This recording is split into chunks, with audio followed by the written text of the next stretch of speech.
Hail Mary, full of grace, the Lord is with you. Blessed are you among women, and blessed is the fruit of your womb, Jesus.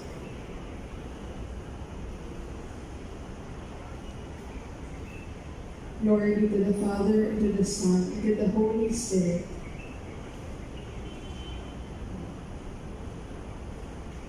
Prayer to the Virgen de la Rosa de Makati.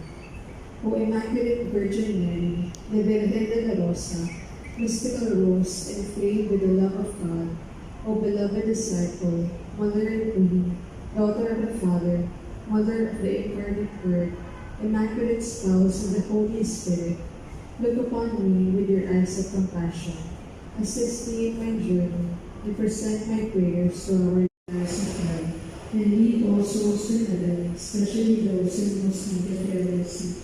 Mother Mary, we beg you, please bring peace to our families, to our country, and throughout the world, seeking your own souls. Amen.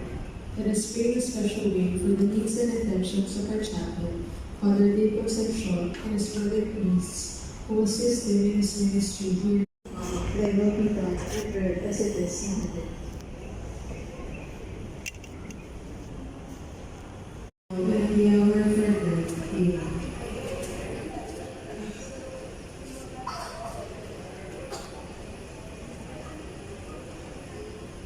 Holy Mary, Mother of God, pray for us sinners, now and at the hour of our death. Amen.